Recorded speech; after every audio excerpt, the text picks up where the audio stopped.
2015, pelaku bisnis dan investasi sempat optimistis pertumbuhan Indonesia akan melesat. Tapi yang terjadi justru sebaliknya. Pertumbuhan ekonomi dan rupiah melemah, pasar saham juga meluncur turun. Apa saja yang sebenarnya terjadi? Berikut ulasan Lana Sulistianingsih, ekonomis dari Semol Sekuritas Indonesia. Itu 2015 sebetulnya kita diawali dengan optimisme yang tinggi ya. Pemerintahan baru Pak Jokowi itu kita lihat dapat dukungan yang besar lah ya.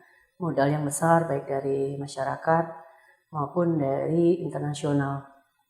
Sayangnya momentum tersebut itu nggak bisa dimanfaatkan baik karena beberapa kebijakan pemerintah dan mundurnya realisasi anggaran yang membuat confidence dari masyarakat itu menurun lebih cepat dari yang semestinya.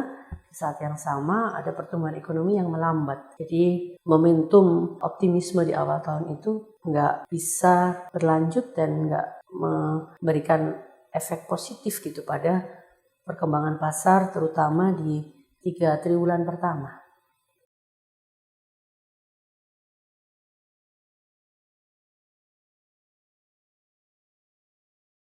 Kita kan punya ketergantungan import yang tinggi ya untuk bahan baku dan segala macam.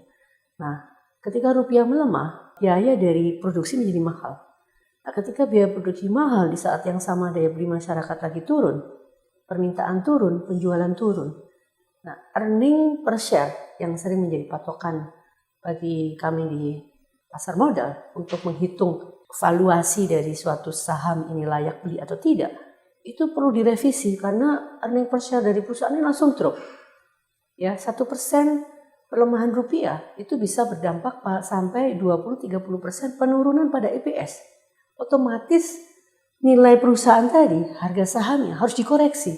Nah, ketika dikoreksi 20-30%, ya banyak yang menjual. Ini harga kita beli terlalu mahal, harus dievaluasi kembali. Nah, disitulah sejak triwulan 1 diumumkan, data PDB triwulan 1 diumumkan pada Mei, ya tanggal 5 Mei, itu tekanan terhadap pasar saham terutama sangat besar gitu ya. Terus menerus indeks itu kemudian langsung drop dan aliran dana keluar dari pasar modal terutama dari investor asing karena menilai bahwa valuasi dari saham atau perusahaan-perusahaan di Indonesia yang di pasar modal ini harus dikoreksi.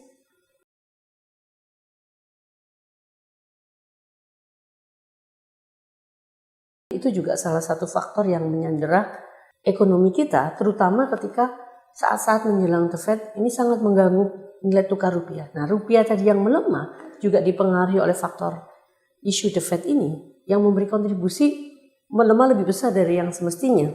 Jadi rupiah kita itu saat ini sedang mengalami yang namanya undervalue, sudah terlalu murah gitu ya untuk hitungan dalam US dollar.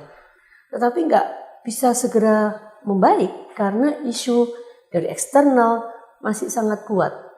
Mudah-mudahan dengan keputusan The Fed menaikkan bunga ini, ketidakpastian dari global itu menurun. Tapi bukan berarti terus hilang.